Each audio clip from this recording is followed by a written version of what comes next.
Brujas. Autoría de Mona Cholet. Capítulo 1. Una vida propia. La plaga de la independencia femenina. Buenos días, Gloria. Me alegra muchísimo de tener por fin la ocasión de hablar con usted. Ese día de marzo de 1990, en la CNN, Larry King recibió a Gloria Steinem, respetada figura del feminismo en Estados Unidos. Una telespectadora llama desde Cleveland, Ohio. La voz es suave y se supone que se trata de una admiradora, pero rápidamente comprenden que se equivoca. La voz suave acusa. Creo que su movimiento ha sido un fracaso total. Creo que son una de las causas de la decadencia de nuestra bella familia y de nuestra bella sociedad americanas. Quisiera hacerle algunas preguntas. Me gustaría saber si está casada, si tiene hijos. En ambos casos, la invitada muy serena responde tranquilamente que no. Interrumpida por el presentador que diplomáticamente intenta reanudar su entrevista, la vengadora anónima concluye exclamando: «Creo que Gloria Steinem debería arder en el infierno». Periodista que se implicó muy activamente en la defensa de los derechos de las mujeres a principios de la década de los 70, Gloria Steinem, nacida en 1934, siempre ha dado muchos quebraderos de cabeza a sus enemigos. Para empezar, su belleza y sus numerosos amantes invalidan la alegación clásica según la cual las reivindicaciones feministas no hacen más que disimular la amargura y la frustración de las mujeres feas, a las que ningún hombre había hecho el honor de poner su atención en ellas. Además, la vida plena e intensa que ha llevado y sigue llevando, torbellino de viajes y de descubrimientos, de militancia y de escritura, de amores y amistades, complica seriamente la tarea a aquellos para quienes la existencia de una mujer no tendría sentido sin la pareja y sin la maternidad. A un periodista que le preguntaba por qué no se casaba, le dio esta respuesta que se ha hecho célebre: «No consigo aparearme en cautividad». Renunció a esta línea de conducta a la edad de 66 años, para que su compañero de entonces, que era sudafricano, pudiera obtener la tarjeta de residencia y quedarse en Estados Unidos. Se casó con él en Oklahoma, en casa de su amiga, la líder nativoamericana Wilma Mankiller, mediante una ceremonia cherokee seguida de un fantástico desayuno. Para la ocasión se puso sus tejanos más bonitos. Su marido murió de cáncer 3 años después. Decía: «Como nos casamos legalmente, algunas personas piensan que él fue el amor de mi vida y que yo fui el suyo».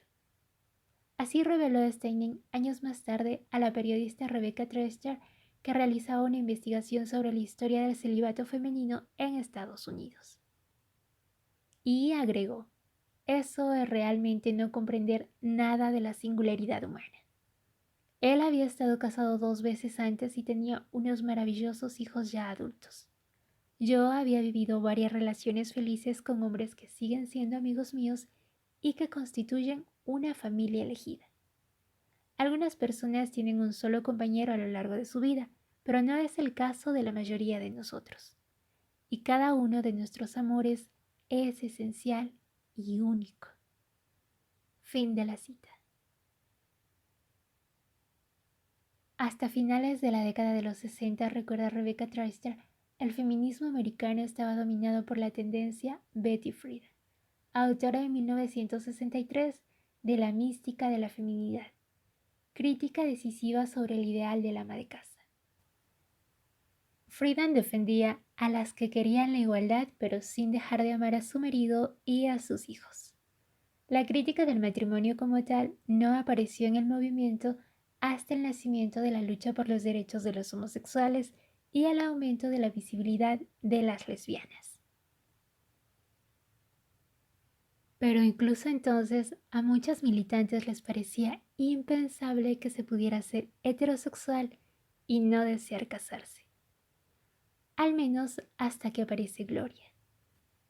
Aquí me permito abrir un paréntesis para comentar por qué esto último no es tan cierto.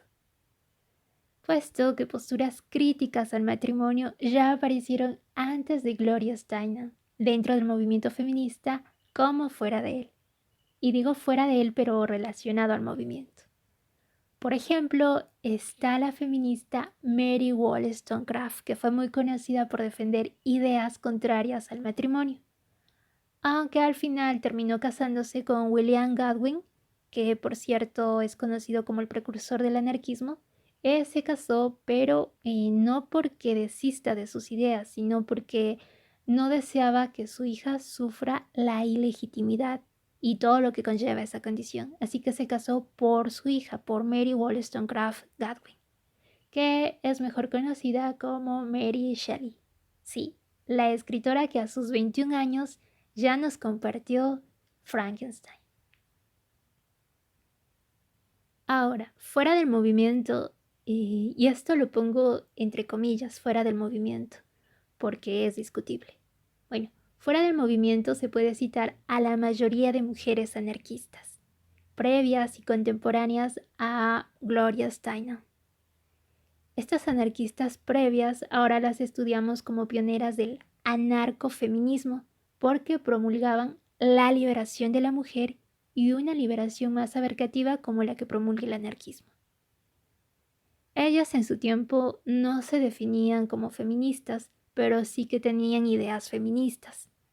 Es más, se alejaban del feminismo y querían posicionarse fuera del feminismo porque lo consideraban al feminismo como reformista por su postura sufragista, entendiendo al sufragismo como un engaño, como un paliativo para contener la fuerza revolucionaria de los pueblos. Pero bueno, ese es otro asunto. Ese ya lo hemos topado en otros audiolibros y el punto de este paréntesis era comentar que antes de Gloria Steinem sí hubo mucha crítica al matrimonio y a la heterosexualidad. Otra cosa que quería comentar es que también cuando se habla de la visibilidad lésbica y los derechos de los homosexuales, como si fuese un solo paquete, se me viene a la mente la crítica del movimiento lesbo-feminista al respecto.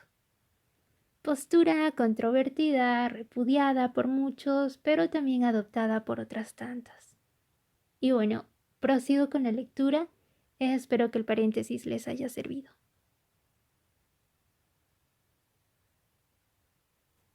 Gracias a ella y algunas otras, en 1973, Newsweek constató que por fin era posible ser a la vez soltera y estar realizada. Fin de la cita.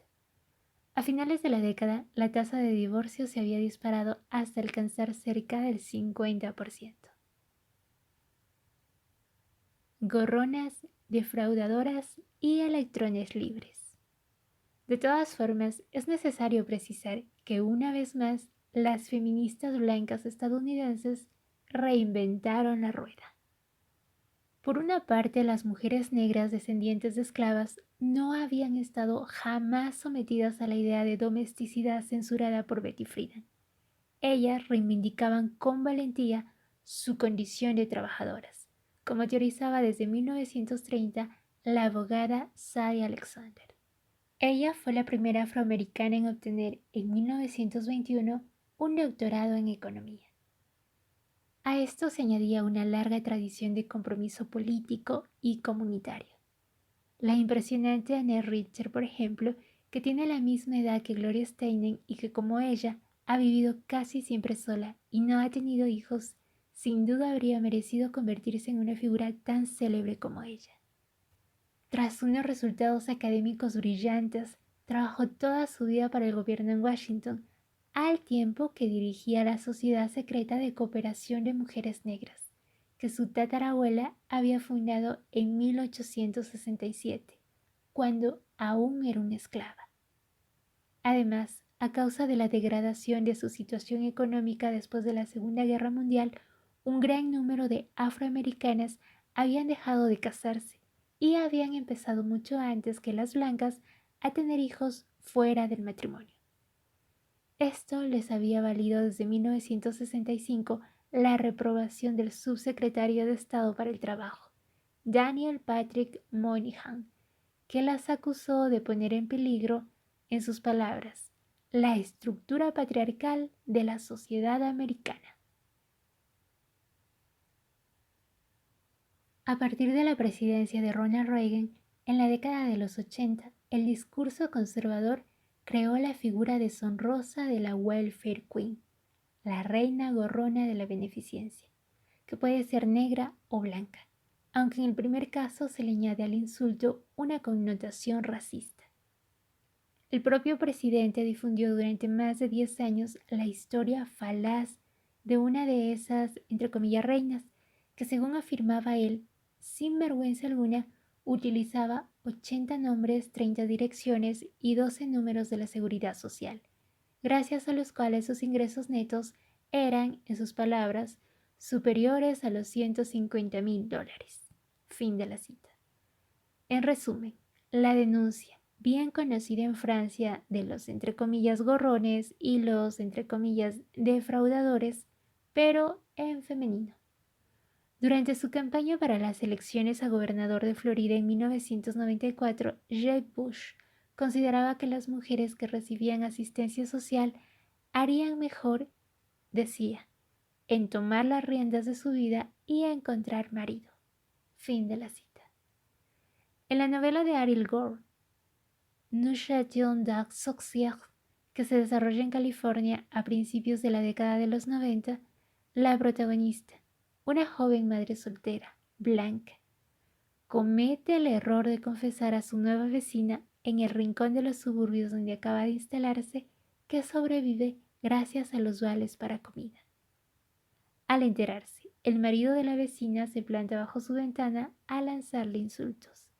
Le roba el cheque de la asistencia de su buzón.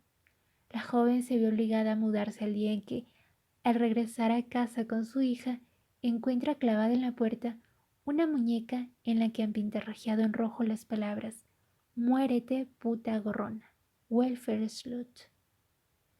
En 2017, un tribunal de Michigan realizó una prueba de paternidad para un niño de 8 años nacido de una violación. Sin consultar a nadie, dictaminó la custodia compartida y el derecho de visitas al violador, cuyo nombre añadió asimismo al certificado de nacimiento y al que se comunicó la dirección de su víctima. La joven comentó: recibía cupones de alimentos y el pago del seguro médico para mi hijo. Supongo que han buscado un modo de ahorrarse dinero. Fin de la cita. Una mujer ha de tener dueño, aunque se trate del hombre que la secuestró y la retuvo cuando tenía 12 años. Uno de los artífices de la desastrosa reforma de la asistencia social que llevó a cabo Bill Clinton en 1996, por la que se destrozó una red de seguridad creando agujeros ya demasiado grandes, hablaba aún en 2012 del matrimonio como la mejor arma antipobreza. Lo que argumenta Rebecca Traister significa que deberían hacer lo contrario de lo que hace. Rebecca dice: si los políticos se preocupan por el descenso del número de matrimonios, deberían aumentar la ayuda social, puesto que es fácil casarse cuando se disfruta de un mínimo de estabilidad económica. Añade: y si les preocupa la pobreza, deberían aumentar la ayuda social. Es así de sencillo. Fin de la cita. Además señala, aunque las mujeres solteras reclamaran realmente un, entre comillas, estado marido, ¿qué habría de escandaloso en ello cuando los hombres blancos, y en particular los hombres blancos ricos y casados, se han beneficiado durante largo tiempo del apoyo de un estado esposa para garantizarse la independencia a través de subvenciones, préstamos y reducciones de impuestos? Pero a la idea de que las mujeres son individuos soberanos y no simples apéndices, enganchas a la espera de un caballo de tiro, le cuesta abrirse paso en las mentes, y no solamente de los políticos conservadores. En 1971, Gloria Steinem cofundó la publicación mensual feminista MS Magazine. Ni Miss MISS, que designa a una soltera, ni Mrs. MRS, que designa a una mujer casada, sino MS, que se pronuncia Miss con la S sonora. Es el equivalente femenino exacto de Mister, señor. Un título que no dice nada del estado civil de la persona a la que se designa. Fue inventado en 1961 por una militante de los derechos civiles, Sheila Michels. La idea se le ocurrió al ver una errata en una carta dirigida a su compañera de piso. Personalmente, ella no había sido nunca propiedad de un padre, puesto que sus padres no estaban casados. No quería convertirse en propiedad de un marido y buscaba un término que lo explicara. A la sazón, muchas jóvenes se casaban con 18 años y Michelle tenía 22. Pero una Miss MISS significaba ser un accesorio abandonado en un estante. Durante 10 años se presentó como Miss MS, soportando las risas y las pullas. Después, una amiga de Gloria Steinem que había oído hablar de su idea se la transmitió a las fundadoras de la revista que buscaban un título. Al adoptar el de Miss MS, popularizaron por fin el término que obtuvo un gran éxito. Ese mismo año, Bella Abzug, representante de la Cámara Baja para el Estado de Nueva York, consiguió que se aprobara una ley que autorizaba su uso en los formularios federales. Interrogado al respecto en la televisión de 1972, Richard Nixon, pillado por sorpresa, respondió con una risita incómoda que él era, sin duda, un poco anticuado y prefería seguir con Miss MISS o Mrs. MRS. En una grabación secreta de la Casa Blanca se le oye rezongar junto a su asesor Henry Kissinger después de la emisión. Dice, pero joder, ¿cuánta gente ha leído realmente a Gloria Steinem y les importa una mierda? Fin de la cita. Al recordar la historia de la palabra en 2007, la periodista de The Guardian, Eve Kay, recordaba el orgullo que sentía el día que abrió su primera cuenta bancaria inscribiéndose como Miss MS. El título se utiliza así, sin punto, en el Reino Unido. Dice, era una persona independiente, con una identidad independiente.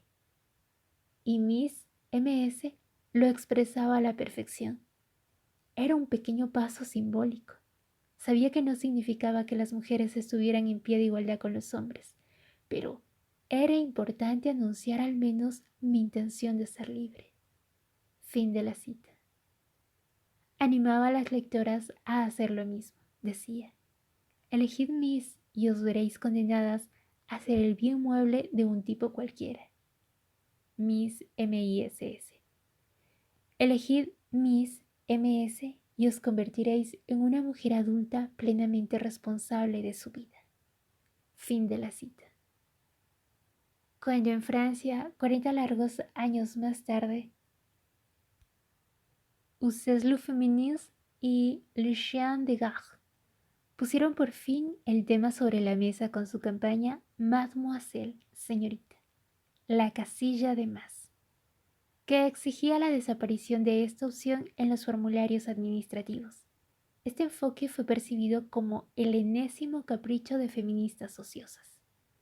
Las reacciones oscilaron entre los suspiros de nostalgia, las voces trémulas condenando el asesinato de la galantería francesa a manos de esas zorras, y las voces indignadas que pedían movilizarse por asuntos más graves.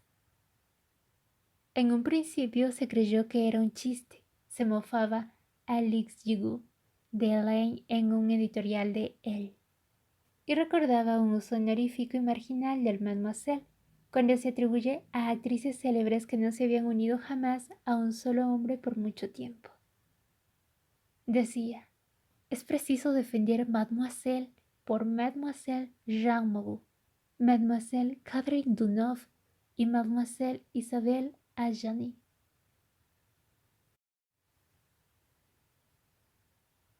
Fin de la cita. Según esta óptica, sostenía con una pizca de mala fe que generalizar el madame ya que en francés no se ha inventado un tercer término. Equivalía a tratar a todas las mujeres como si estuvieran casadas. Y decía, ¿significaría eso que para esas feministas es mejor estar oficialmente casada? ¿Eso es más respetable? Fin de la cita. Lo que no era evidentemente el propósito de dichas asociaciones. Sin embargo, muy pronto se ponía de manifiesto que su verdadera desazón procedía de la connotación de juventud asociada a Mademoiselle. Decía, hay que defender Mademoiselle porque, cuando el frutero de la calle Cadet se llama así, no me engaña, pero percibo que tendré derecho a albahaca gratis. Fin de la cita. Olvidaba que en este caso las cañoneras de la dictadura feminista no apuntaban más que a los formularios administrativos y por lo tanto no ponían necesariamente en peligro su albahaca gratuita. Concluía reclamando que más bien se añadiera una casilla PRSA, con el fin de defender, decía, nuestro derecho inalienable a ser princesas. Por lamentable que fuera su propuesta, tuvo el mérito de desvelar hasta qué punto se condiciona a las mujeres para que aprecien su infantilización y deduzcan su propio valor a partir de su cosificación, o al menos las mujeres francesas, ya que, al mismo tiempo, Maggie Clay afirmaba que en Quebec ese término es muestra de una mentalidad tan arcaica que llamar señorita a una mujer garantiza una bofetada como respuesta. Fin de la cita. La aventurera, modelo prohibido. Si bien no tiene la exclusiva, la soltera encarna la independencia femenina bajo su forma más visible, la más evidente. Esto la convierte en una figura aborrecible para los reaccionarios, pero también intimida a un buen número del resto de mujeres. El modelo de la división sexual del trabajo del que seguimos siendo prisioneros produce también importantes efectos psicológicos. En la forma en la que son educadas la mayor parte de las niñas, no hay nada que las anime a creer en su propia fuerza, en sus propios recursos, a cultivar y a valorar su autonomía. Se las empuja no solo a considerar la pareja y la familia como los elementos esenciales de su realización personal, sino también a considerarse frágiles y desvalidas, y a buscar la seguridad afectiva a cualquier precio, de manera que su admiración por las figuras de aventureras intrépidas no pasará de ser puramente teórica y carecerá de efectos sobre su propia vida. En una publicación online estadounidense en 2017, una lectora lanzaba esta llamada de socorro. Decía, dígame que no me case.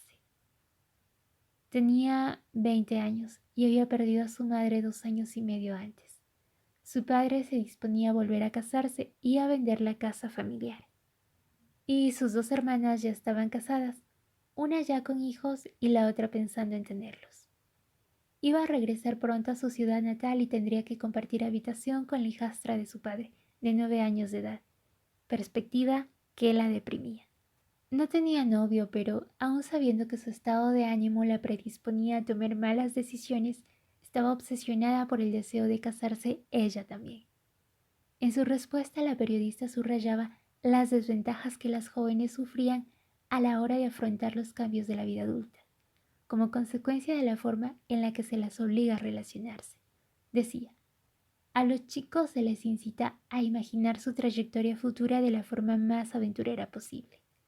Conquistar el mundo por sí solos representa el destino más romántico que puedan imaginar, esperando que no aparecerá una mujer para estropearlo todo, convirtiéndose en un obstáculo. Pero, para una mujer, la perspectiva de trazar por sí misma su camino en el mundo se representa como triste y patética, hasta que no aparezca un hombre en escena. Y es una tarea tan difícil reinventar el mundo fuera de esas rígidas convenciones. Fin de la cita. Eso no significa que un hombre no pueda sufrir por soledad o falta de afecto, pero al menos no está rodeado por representaciones culturales que agraven o creen la idea de desdicha. Al contrario, la cultura les ofrece su apoyo. Incluso el bicho raro, aislado y a disgusto consigo mismo, se ha tomado su revancha, convirtiéndose en el Prometeo del mundo contemporáneo, premiado con dinero y éxito. Como dice un periodista, en la cultura masculina no hay princesa azul, no hay un matrimonio fabuloso con maravillosos trajes. A la inversa, las mujeres aprenden a soñar con el romance más que con el amor, según la distinción establecida por Gloria Steinem, cuando dice: cuando más patriarcal es una cultura y más polarizada está en términos de género, más valora el romance. En lugar de desarrollar en su seno toda la gama de cualidades humanas, se contenta con la gama de las que se consideran femeninas o masculinas, buscando la plenitud a través del otro en relaciones superficiales vividas como una adicción. Y en ella las mujeres son las más vulnerables. Escribe: en la medida en que la mayor parte de cualidades humanas se etiquetan como masculinas y solo unas cuantas son, entre comillas, femeninas, ellas tienen una mayor necesidad de proyectar partes vitales de ellas mismas sobre otro ser humano. Fin de la cita. En este contexto, la mujer independiente suscita un escepticismo general.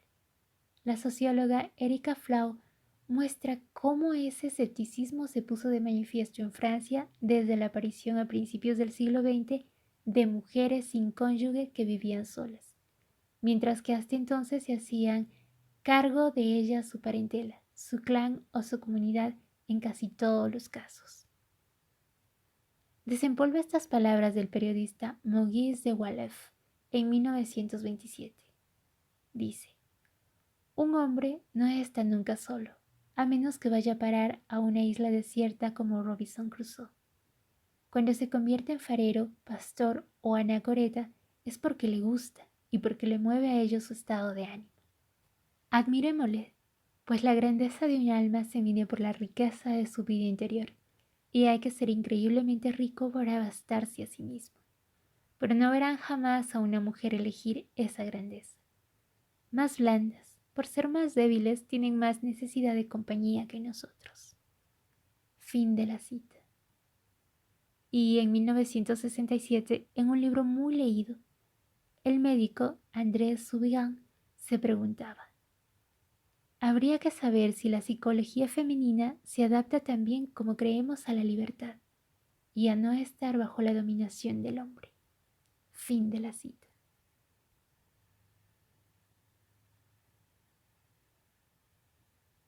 No hay que subestimar nuestra necesidad de representaciones, compartida por la mayoría o surgidas de una contracultura que, sin que seamos claramente conscientes, nos apoyan, dan sentido, impulso, eco y profundidad a las decisiones de nuestra vida. Necesitamos calcos bajo el trazado de nuestra existencia, para animarla, para apoyarla y validarla, para entrelazarla con la existencia de los demás y manifestar su presencia, su aprobación. Algunas películas de la década de los 70, teñidas por el feminismo de aquella época, pudieron desempeñar ese papel para las mujeres independientes. En My Brilliant Career de Gillian Armstrong, por ejemplo, estrenada en 1979, Judy Davis encarna a Sibylla Melvin, una joven australiana de finales del siglo XIX, dividida entre la próspera familia de su madre y la pobreza de la granja paterna. Imprevisible, alegre, apasionada del arte, Sibylla se rebela contra la perspectiva del matrimonio. Encuentra el amor en la persona de un rico heredero, cuando, tras algunas peripecias, él pide su mano, ella lo rechaza. Ella le explica afligida: no quiero convertirme en una parte de la vida de alguien antes de haber vivido la mía. Le confiesa que quiere escribir, le dice, pero debo hacerlo ahora y debo hacerlo sola. En la última escena, Sibylla termina su manuscrito. En el momento de enviárselo al editor, saborea su felicidad, apoyada en la cerca de un campo bajo la luz dorada del sol. Un final feliz que no depende de un hombre ni del amor. Es tan excepcional que yo misma, que veía la película precisamente para encontrar eso, me sentí un poco inquieta. Durante la escena en la que Sibila rechaza a su enamorado, una parte de mí la comprendía. No quiero convertirme en una de esas esposas del Bush que tiene un hijo por año, le dice ella. Pero otra parte de mí no podía evitar sentir ganas de gritarle: «Pero tía, ¿estás segura?». En la época en la que se desarrolla la película, rechazar el matrimonio implicaba renunciar completamente a vivir el amor, lo que no sería el caso posteriormente. «A la mierda el matrimonio, no los hombres», proclamaba una autovía repartida en el Congreso para la Unión de las Mujeres de Nueva York en 1969. Esto da una dimensión dramática a la elección de Sibila, pero también permite dejar clara una opción radical. Sí, una mujer también puede querer realizar su vocación por encima de todo.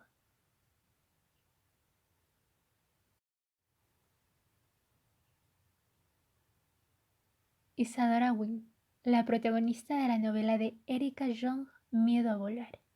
En 1973 exploró en todas sus ramificaciones esa condena femenina. Suspiraba. Muy astuta la forma que han ingeniado los hombres para hacer la vida tan dura a las mujeres solteras, que en su mayoría se sienten muy felices de casarse, aunque sea mal. La joven poeta Isadora Wynne, su apellido significa ala en inglés, se fuga, abandonando a su segundo marido a fin de seguir a otro hombre del que se ha enamorado.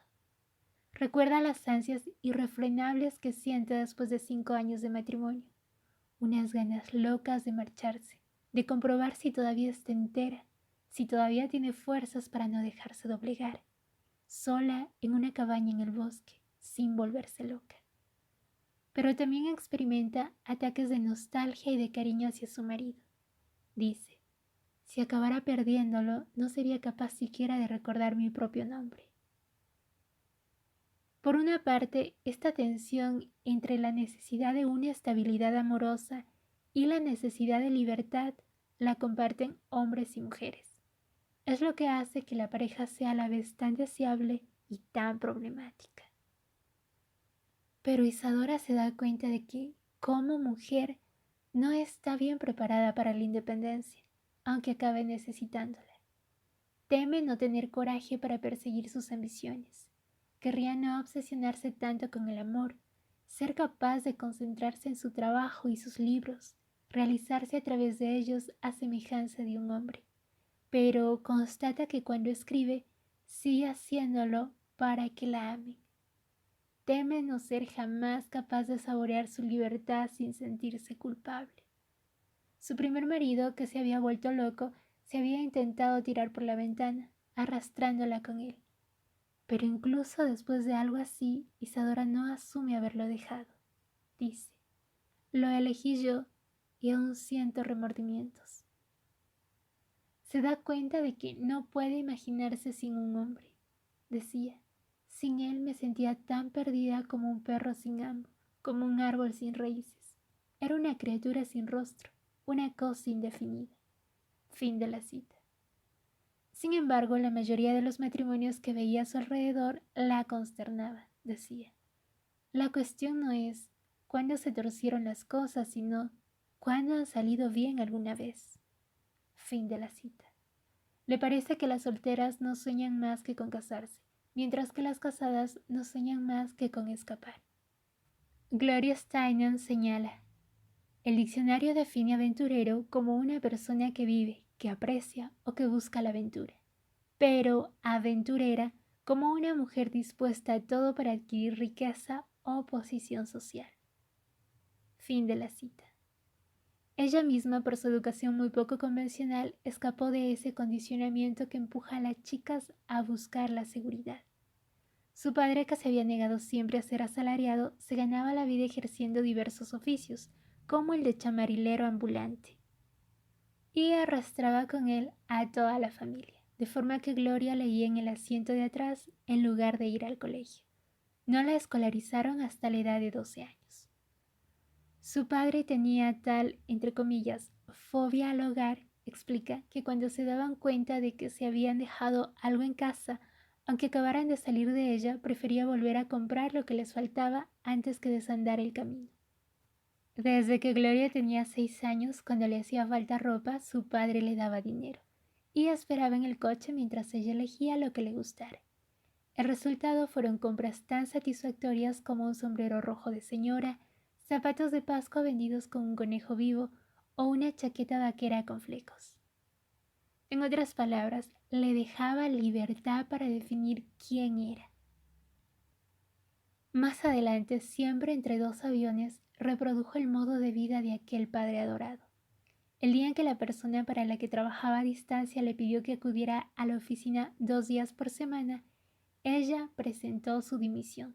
Se compró un cucurucho de helado y se paseó por las calles soleadas de Manhattan. Durante mucho tiempo su apartamento fue un caos de cajas y maletas, y solo al alcanzar la 50 desarrolló cierto sentido de hogar. Tras pasar unos meses creando su nido y adquiriendo sábanas y velas con un placer casi orgásmico, descubrió que el hecho de sentirse bien en su casa aumentaba el gusto por los viajes, y a la inversa. Pero, sea como fuere, sábanas y velas no fueron su primera preocupación. No aprendió de entrada a comportarse como una, entre comillas, chica. Cuenta que de niña, cuando un adulto quería darle un beso en la mejilla, le daba un mordisco. Y seguramente salió ganando con ello. Erika Flau, en su investigación sociológica de 2009 sobre la soledad residencial de las mujeres en Francia, distingue a las mujeres, entre comillas, con carencia, es decir, las que soportan su situación y sufren con ella. Las mujeres, entre comillas, en marcha, las que aprenden a apreciarla, y las apóstatas de la vida conyugal, las que deliberadamente han organizado su vida, sus amores y sus amistades fuera del marco de la pareja. Las primeras, señala, con independencia de su trayectoria personal, pero también de su clase social, una es una antigua campesina, la otra perteneciente a la alta burguesía. Ellas se encuentran completamente desvalidas desde que no tienen o no tienen ya la posibilidad de encarnar a la buena esposa o la buena madre. Escribe, comparten la misma socialización fuertemente marcada por la división sexual de los papeles y un profundo apego a esos papeles tradicionales, hayan tenido o no ocasión de asumirlos. Fin de la cita. Por el contrario, las apóstatas de la vida conyugal siempre han cultivado una distancia crítica, incluso un desafío total con respecto a esos papeles. Son también mujeres creativas, que leen mucho y que tienen una intensa vida interior. Escribe. Existen fuera de la mirada del hombre y fuera de la mirada del otro, pues su soledad está llena de obras y de individuos, de vivos y de muertos, de allegados y de desconocidos, cuya compañía en carne y hueso o en el pensamiento a través de las obras constituye la base de su construcción identitaria. Fin de la cita. Ellas se consideran individuos y no representantes de los arquetipos femeninos. Lejos del aislamiento miserable que los prejuicios asocian con el hecho de vivir sola, ese perfeccionamiento incansable de su identidad produce un doble efecto. Les permite domesticar e incluso saborear esa soledad a la que se enfrenta la mayoría de la gente, casada o no, a lo largo de la vida, al menos en algún periodo, pero también entablar relaciones especialmente intensas, ya que emanan de la esencia de su personalidad más que de papeles sociales establecidos. En ese sentido, el conocimiento de uno mismo no es, entre comillas, egoísmo, no es replegarse sobre sí mismo, sino el mejor camino hacia los demás. Contrariamente a lo que quiere hacernos creer una insistente propaganda, la feminidad tradicional no es una tabla de salvación. Pretender encarnar esa feminidad, adoptar sus valores, lejos de garantizarnos inmunidad, nos debilita y nos empobrece. la piedad reservada a las mujeres solteras bien podría disimular una tentativa de conjurar la amenaza que representa. De ello da fe el estereotipo de la mujer con gato, donde se supone que el felino colma las carencias afectivas. La periodista y columnista Nadia Adam publicó un libro titulado ¿Cómo no convertirte en una chica con gato? El arte de estar soltera sin oler a croqueta. En su espectáculo Hablo sola, la humorista Blanche Godier cuenta que sus amigas le han aconsejado tener gato. Señala sus ojos de que su situación es realmente desesperada. Dice, no te dicen cómprate un hámster que vive 2 o 3 años para entonces habrás encontrado a alguien. No, te proponen una solución para 20 años. ¡Qué barbaridad! Fin de la cita. Ahora bien, el gato es el espíritu familiar, al que también llaman simplemente el familiar, habitual de la bruja, una entidad sobrenatural que la ayuda en la práctica de la magia y con el que a veces puede intercambiar su apariencia. En los títulos animados de Embrujada, Samantha se transforma en gato para frotarse contra la pierna de su marido antes de saltar a sus brazos y volver a convertirse en ella misma. En Me enamoré de una bruja, 1958, de Richard Quinn, la bruja interpretada por Kim Novak, propietaria de una tienda de arte africano en Nueva York, pide a su gato siamés, Powwoket, nombre clásico de un familiar, que le consiga un hombre por Navidad. En 1233, una bula del Papa Gregorio IX declaró al gato servidor del diablo. Más adelante, en 1484, Inocencio VIII ordenó que todos los gatos a los que vieran en compañía de una mujer se consideraran familiares. Las, entre comillas, brujas debían ser quemadas con sus animales. La exterminación de los gatos contribuyó a aumentar la población de ratas y con ello a agravar las epidemias de peste, de las que se culpó a las brujas. Matilda Jocelyn Gage señalaba en 1893 la persistencia de la desconfianza hacia los gatos negros heredada de aquella época que se traducía en un valor menor de su piel en el mercado.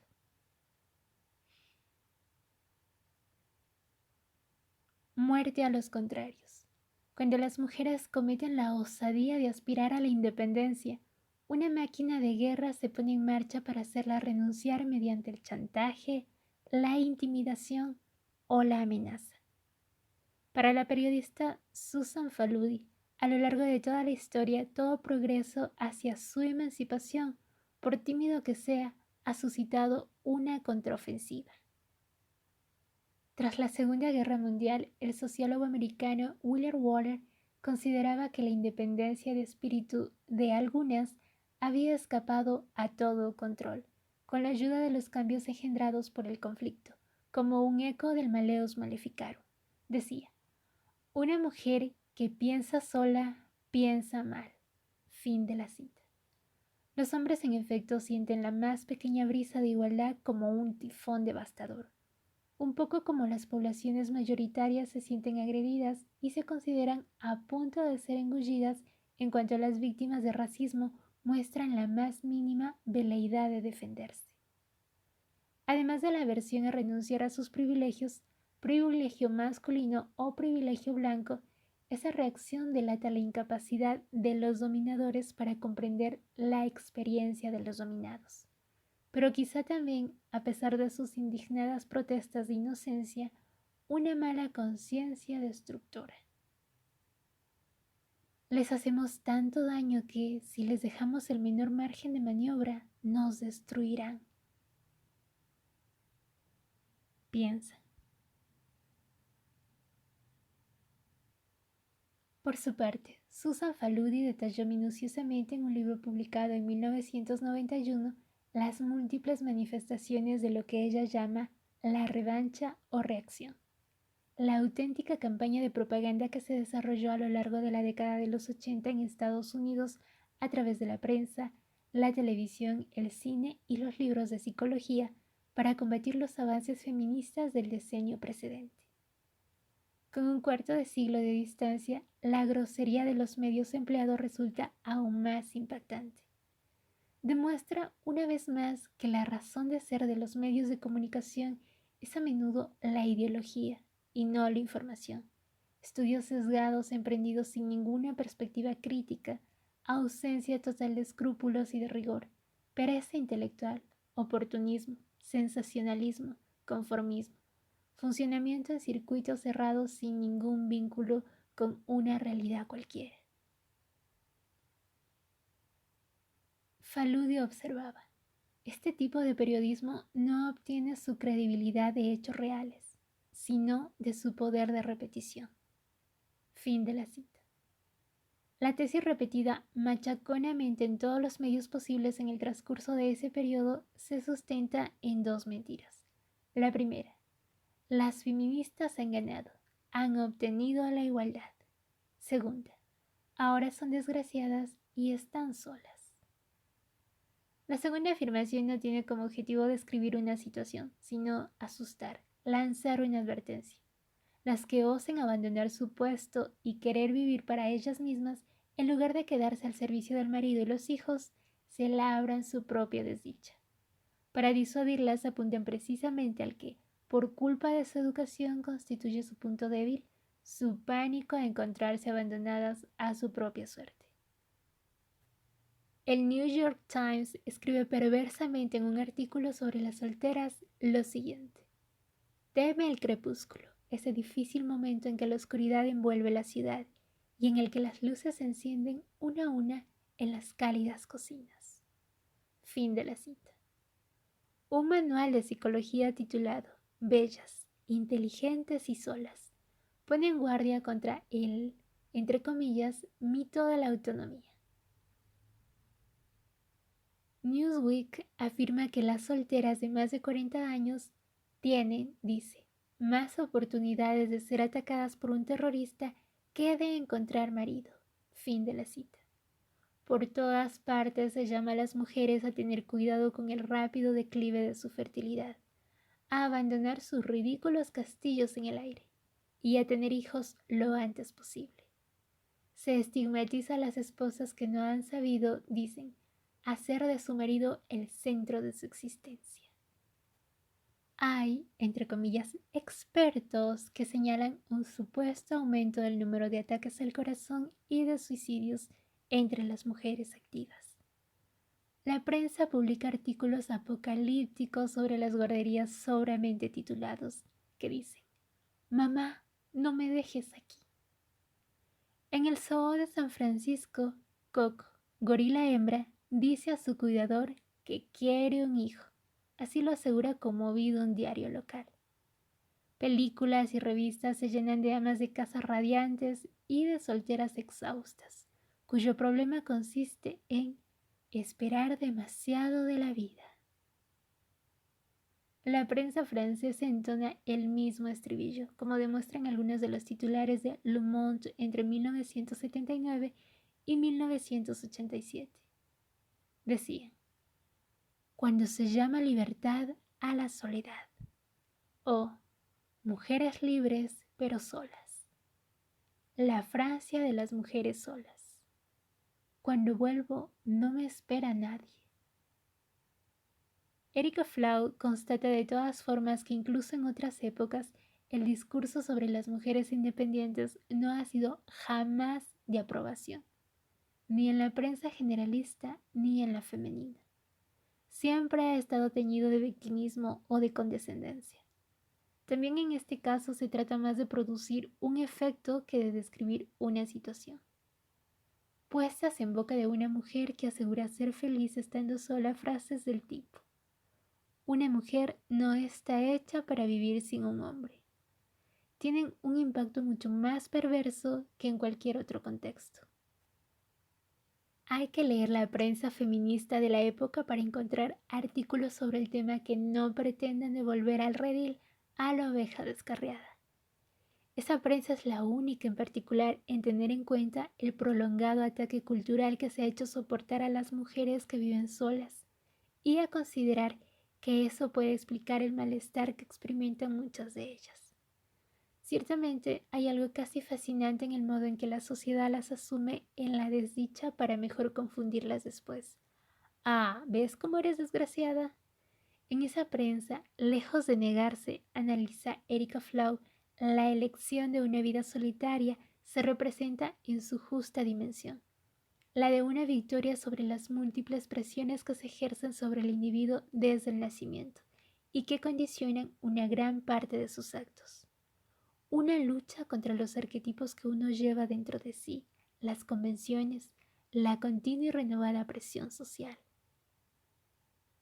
Antonieta, febrero de 1985.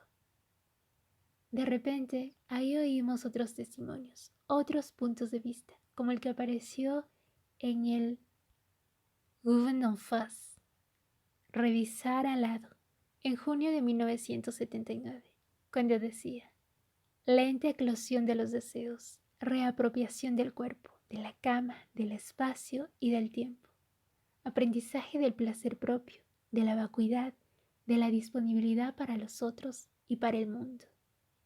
Fin de la cita. Hoy en día no han desaparecido los llamamientos a la norma.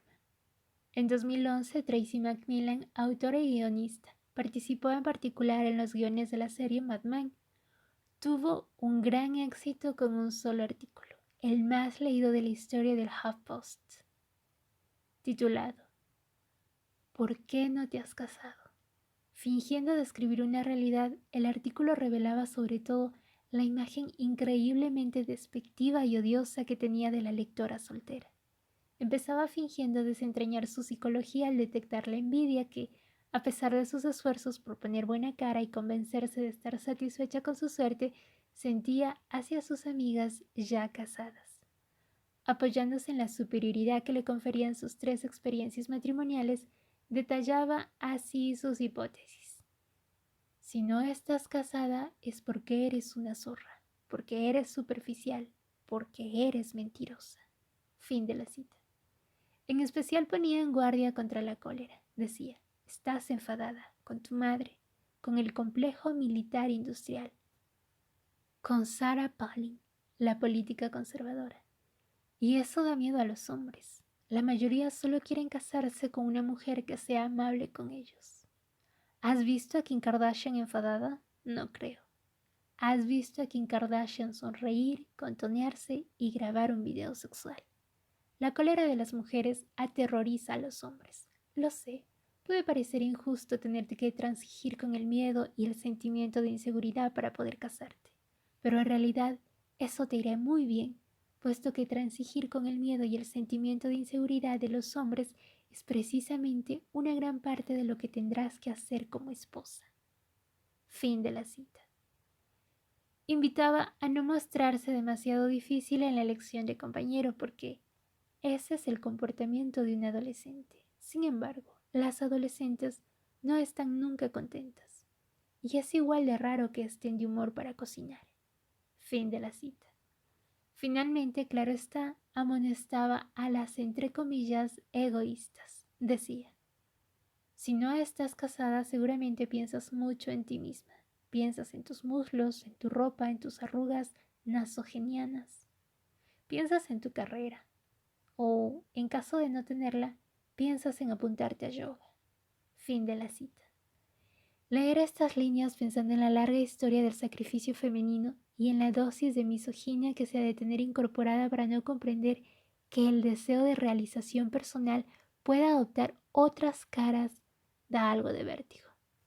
No encuentro ningún equivalente de un llamamiento tan descarnado a la sumisión y a la renuncia en el paisaje mediático francés, donde la defensa de la familia tradicional se hace quizá más bien envuelta en estilo y buen gusto, a través de las imágenes de interiores idílicos y las entrevistas en las que padres modernos nos hablan de su vida cotidiana, de sus placeres y sus viajes, y citan sus lugares preferidos.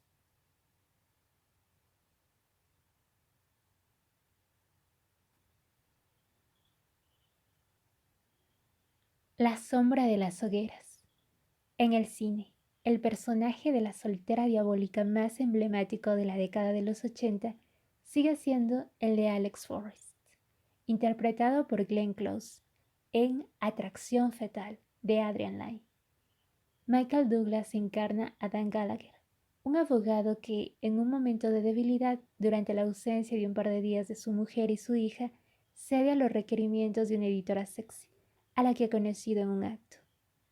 Pasan entonces un tórrido fin de semana, pero cuando él pretende marcharse, dejándola de nuevo sola en su ático vacío y triste, ella se acerca y se corta las muñecas para retenerlo.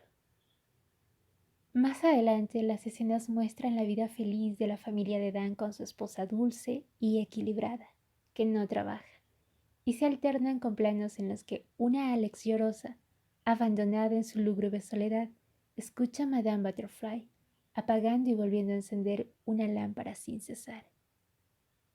Dramática e inquietante a la vez, Alex empieza a acosarlo. Luego la emprende con su familia. En una famosa escena, mata al conejo de la hija hirviéndolo en una olla. Se ha quedado embarazada de él y se niega a abortar. Tengo 36 años. Puede que sea mi última oportunidad de tener hijos.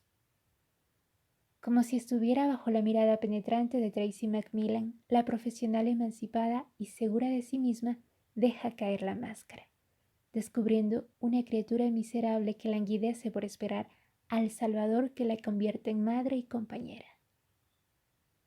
La película termina con la muerte del amante a manos de la esposa en el cuarto de baño de la casa familiar, donde se había introducido.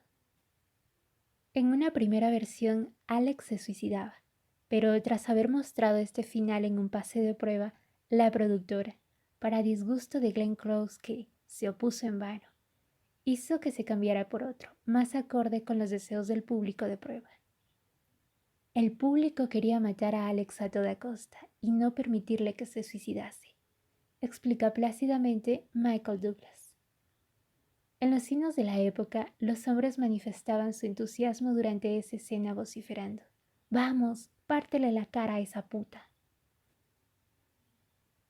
Tras el desenlace del drama, cuando se va la policía, la pareja vuelve al interior de su casa, abrazados, y la cámara pasa a un primer plano de una foto familiar colocada sobre una cómoda.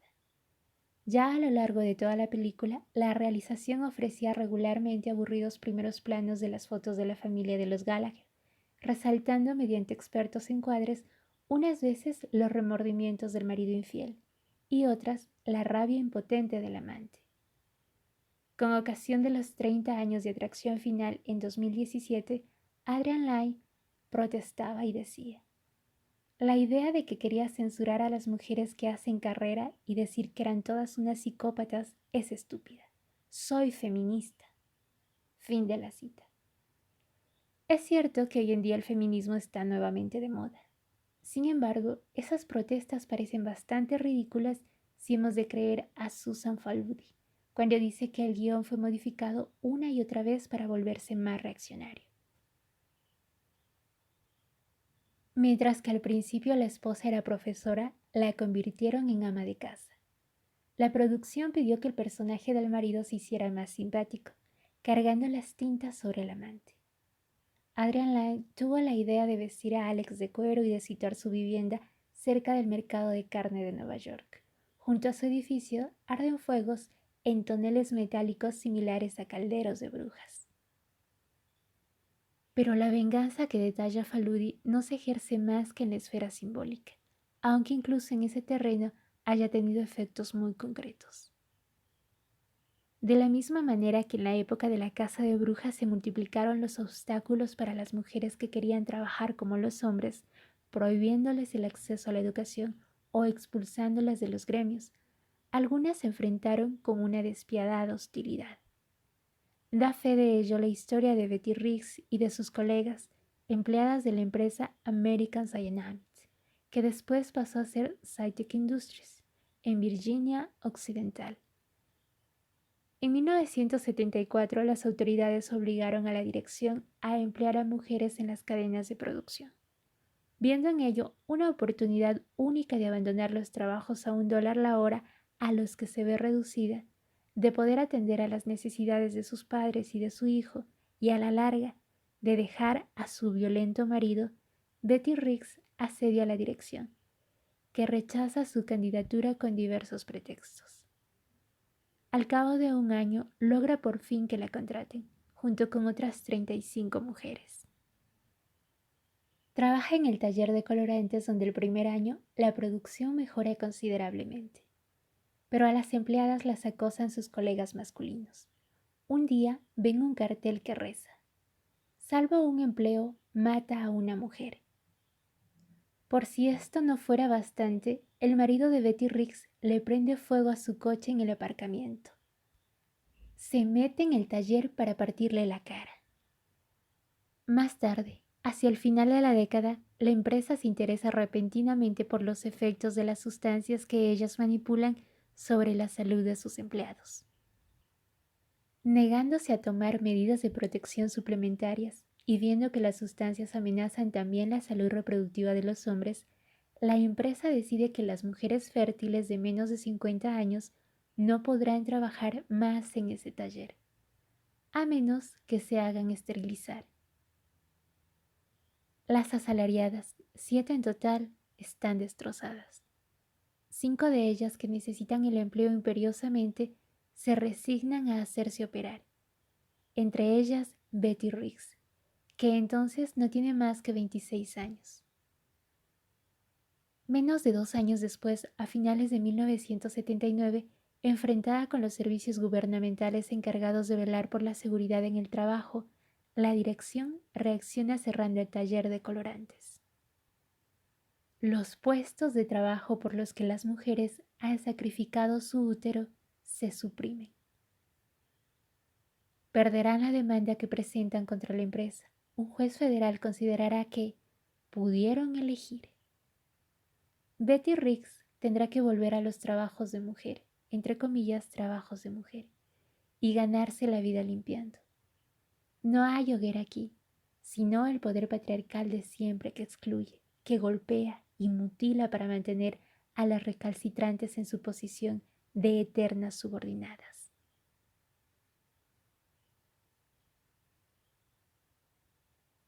¿Quién es el diablo? ¿Quién es ese diablo cuyo espectro a partir del siglo XIV empezó a crecer a los ojos de los hombres poderosos en Europa tras cada sanadora, cada hechicera, cada mujer demasiado audaz o activa, hasta convertirlas en una amenaza mortal para la sociedad? ¿Y si el diablo era la autonomía? Toda la cuestión del poder trata de separar a los hombres de lo que pueden hacer. No hay poder si las personas son autónomas. La historia de la brujería para mí es también la historia de la autonomía. De hecho, una bruja casada, como en Embrujada, es rara. Los poderes han de dar siempre ejemplos, demostrar que no se puede vivir sin ellos. En política internacional, los países más amenazados son siempre los que quieren ser independientes. Esto señala el ensayista Pacom Thielemet. Todavía hoy, en Ghana, entre las mujeres obligadas a vivir en campamentos de brujas, así les llaman, un 70% fueron acusadas tras la muerte del marido. En la película de ficción de Rungano Nyoni, No soy una bruja, 2017, que se desarrolla en un campamento parecido en Zambia, a las brujas las atan a una bobina gigante de madera con una larga cinta blanca pegada a su espalda, lo que le permite controlar su libertad de movimientos a 1 metro más o menos. Se supone que este mecanismo les impide echar a volar para ir a cometer asesinatos. Sin él, serían capaces de volar hasta el Reino Unido, dicen. Si cortaran la cinta, se transformarían en cabras. Mostrándole su propia bobina fuera de uso, la esposa de un representante local del gobierno explica a Shula, la niña enviada a ese campamento, que también ella había sido antes una bruja. Solo la responsabilidad adquirida por el matrimonio, así como una docilidad y una obediencia absolutas, recalca, le han permitido cortar la cinta sin ser transformada en cabra. En Europa, antes de la gran oleada de juicios por brujería en el siglo XV, como un presagio se produjo el desmantelamiento del estatus especial de las beguinas. Las comunidades de mujeres presentes sobre todo en Francia, en Alemania y en Bélgica. A menudo eran viudas, no mujeres casadas ni monjas, que escapaban a toda autoridad masculina y vivían en comunidades en pequeñas casas individuales junto a huertos de hortalizas y hierbas medicinales, yendo y viniendo con total libertad. En una novela llena de sensualidad, Alain Kimmer revivió el gran beguinaje real de París, cuyos vestigios son aún visibles en el barrio Lumaguet.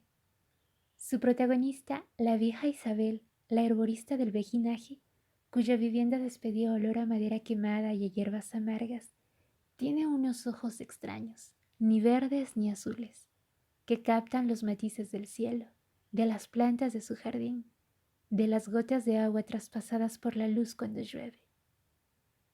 Una hermana de aleteo brisalinda.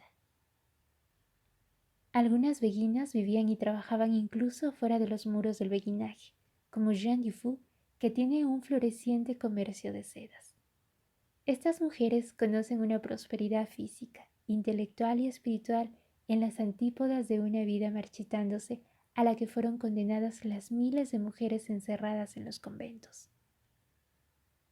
En el siglo XIX, el poeta Théophile Gautier, que confió su hija a las religiosas de Nuestra Señora de la Misericordia, constata un día que su hija apesta. Cuando reclama para ella un baño a la semana, las hermanas escandalizadas le responden que el aseo de una monja consiste simplemente en sacudir la camisola.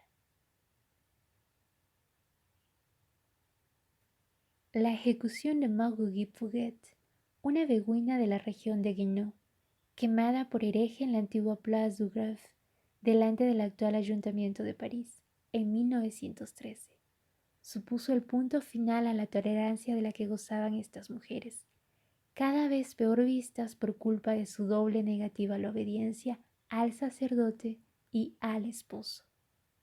En la actualidad, el Estado no organiza ya ejecuciones públicas de supuestas brujas, pero la pena de muerte para las mujeres que quieren ser libres se ha privatizado en cierta manera. Cuando a una de ellas la mata su pareja o su expareja, algo que ocurre una vez cada 3 días como media en Francia. Con frecuencia se debe a que se ha ido o ha anunciado su intención de hacerlo. Esto explica Emilie Alban, atada por su marido sobre los raíles de la línea del TGV París-Nantes el 12 de junio de 2017, día en que cumplía 34 años. Cuando un hombre quema viva a su mujer en Plessis-Gouvason, Le Parisien, 23 de septiembre de 2017, comienza la noticia con el título: Pega fuego a su mujer e incendia el apartamento. Como si la víctima fuera un mueble y como si la información esencial fuera el incendio del apartamento. Al periodista casi parece hacerle gracia la torpeza del marido. Los únicos casos en los que se concede a un feminicidio el lugar que merece o se reconoce su gravedad es cuando el asesino es negro o árabe. Pero se trata entonces de alimentar el racismo y no de defender la causa de las mujeres. Más allá de su dimensión de comedia ligera hollywoodense, la película de Guinée Claire, Me casé con una bruja, 1942, puede verse como una celebración desacomplejada de la aniquilación de las mujeres independientes. Ejecutada junto a su padre por brujería en la Nueva Inglaterra del siglo XVII, Jennifer, Veronica Lake, se reencarna en el siglo XX con el objetivo de vengarse del descendiente de su juez. Pero bebe por accidente el filtro que había preparado para él, y es ella la que se enamora. A partir de entonces sus poderes le sirven para asegurar la victoria de su hombre en las elecciones, un verdadero sueño de patriarca. Después de lo cual, cuando él regresa a casa, ella se apresura a ponerle las zapatillas y le anuncia su intención de renunciar a la magia para convertirse en una simple esposa que sabe ser útil. A decir verdad, desde un principio, esta bruja infantil, caprichosa y cautivadora, bajo la tutela de su padre antes de pasar a la del marido, no tenía nada de la criatura ingobernable que supuestamente había aterrorizado a sus jueces. Es literalmente una instancia masculina quien le insufla vida. Cuando su padre y ella resucitan en espíritu, ella le suplica: «Padre, dame un cuerpo», pues sueña con tener de nuevo labios para mentir a un hombre y hacerle sufrir. Y aquí el retrato de la mujer se solapa con los tópicos de la misoginia corriente. Él accede a su deseo y le da la apariencia de una, entre comillas, cosita menuda, como le dice con ternura una matrona que le presta un vestido. Una cosita bonita, etérea y graciosa, como tantas otras que surgirán de Hollywood, que no ocupa mucho espacio y que se viste con camisón de encaje o un abrigo de pieles para seducir mejor a su futuro marido. Después, cuando su padre quiere privarla de esa envoltura carnal para castigarla por haberse enamorado de un mortal, es un beso del elegido, así pues, doblemente elegido, el que la reanima, igual que a la bella durmiente. Al final, acaba tejiendo junto a la chimenea, rodeada por su familia, lo que aparentemente es un final feliz. Su hija pequeña empieza a recorrer la casa montando una escoba. «Temo en que un día nos causará problemas», dice la madre con un suspiro. Pero no hay por qué inquietarse, se emparejará como su madre. Gracias al entre comillas amor, claro está, que es más fuerte que la brujería. Volvemos a encontrar el tema de la bruja que renuncia con gusto a sus poderes para casarse en Me enamoré de una bruja. En cambio, en la película de George Miller, La bruja de Eastwick, 1987, que se desarrolla en la década de los 80 en una pequeña población de Nueva Inglaterra, Laurel Van Horn, alias del Diablo, encarnado por Jack Nicholson, declara no creer en el matrimonio. Dice: «Bueno para el hombre, malo para la mujer. La mata, la ahoga». Cuando en su primer encuentro Alexandra Cher le anuncia que es viuda, él responde: «Lo siento, pero eres una de las afortunadas». Cuando una mujer deja al marido o un marido a su mujer, por la razón que sea, muerte, abandono o divorcio, la mujer se abre, florece, florece como una flor, como una fruta, está madura. Eso es para mí una mujer. En otro tiempo se llevaron a cabo ejecuciones de brujas en el castillo donde se ha instalado, lo que les lleva a expresar su interpretación del fenómeno. Dice: «A los hombres no se les levanta cuando se enfrentan con una mujer fuerte. ¿Y cómo reaccionan? La queman, la torturan, la llaman bruja, hasta que todas las mujeres tienen miedo, miedo de ellas mismas, miedo de los hombres». Antes de su llegada al pueblo, las tres brujas, interpretadas por Cher, Michelle Pfeiffer y Susan Sarandon, apenas osan creer en sus poderes mágicos. Sin embargo, son ellas las que han provocado su aparición sin darse cuenta, una noche de lluvia en la que imaginan al hombre ideal y lo conjuran con sus deseos mientras beben cócteles, antes de concluir entre suspiros que los hombres no son la respuesta a todo, y se preguntan por qué acaban siempre hablando de ellos. Hasta la impactante entrada del diablo en su vida, ellas se contenían siempre, se refrenaban, fingían ser la mitad de lo que eran, para adaptarse a las normas de una sociedad patriarcal y puritana. Por el contrario, él las anima a aprovechar todo su potencial, a dar rienda suelta a su energía, a su creatividad, a su sexualidad. Se presenta como un hombre para nada corriente, al que no han de temer asustar. Vamos, puedo encajarlo. «I can't take it», le repite una y otra vez. Aquí no solamente estamos fuera del esquema conyugal, sino que el amor y el deseo multiplican los poderes de la bruja en lugar de aniquilarlos. Es más, las tres protagonistas acabarán librándose del querido Laurel Barhorn.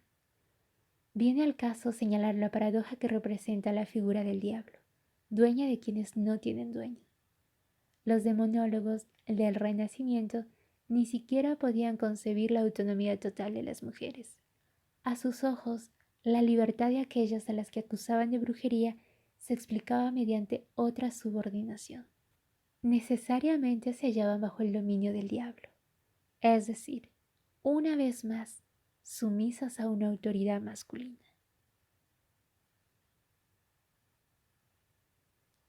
Mujeres siempre, entre comillas, fundidas. Pero la autonomía no es privativa de las solteras o de las viudas. También puede ejercerse en el seno del hogar, en las narices del marido.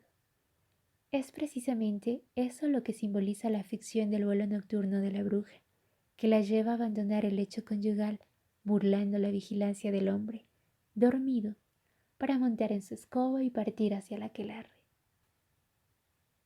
En el delirio de los demonólogos que delata las obsesiones masculinas de su tiempo, el vuelo de la bruja, escribe Ahmed Louvain-Chupin, representa la libertad de ir y venir, no solo sin permiso del marido, sino sobre todo sin que él se entere. Si él no es también un brujo, e incluso en su detrimento. Utilizando un palo, el travesaño de una silla que se pone entre las piernas, la bruja se atribuye un sucedáneo del miembro viril del que carece. Al transgredir imaginariamente su sexo para otorgarse el de un hombre, transgrede también su género femenino. Se permite cierta facilidad de movimientos que en el orden social es un privilegio masculino. Al permitirse esta autonomía, escapando así del que ejerce su propia libertad en primer lugar, dominándola a ella le sustrae una parte de su poder. Ese vuelo es un robo. Fin de la cita. La autonomía, contrariamente a lo que quiere hacer creer hoy en día el chantaje de la entre comillas venganza, no significa la ausencia de vínculos, sino la posibilidad de establecer unos que respeten nuestra integridad, nuestro libre albedrío, que favorezcan nuestra plenitud en lugar de entorpecerla, sea cual sea nuestro modo de vida, sola o en pareja, con o sin hijos. La bruja, escribe Pam Grossman, es el único arquetipo femenino que posee un poder por sí misma. No se deja definir por ningún otro. Esposa, hermana, madre, virgen, puta. Estos arquetipos se basan en las relaciones con los demás. La bruja es una mujer que se mantiene por sí sola. Fin de la cita.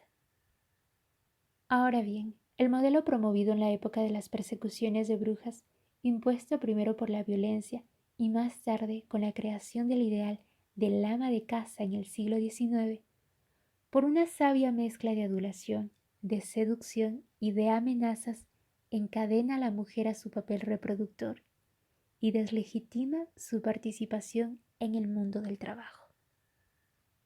Gracias a ello, las coloca en una situación en la que su identidad está permanentemente en peligro de confundirse, de atrofiarse, de ser fagocitada.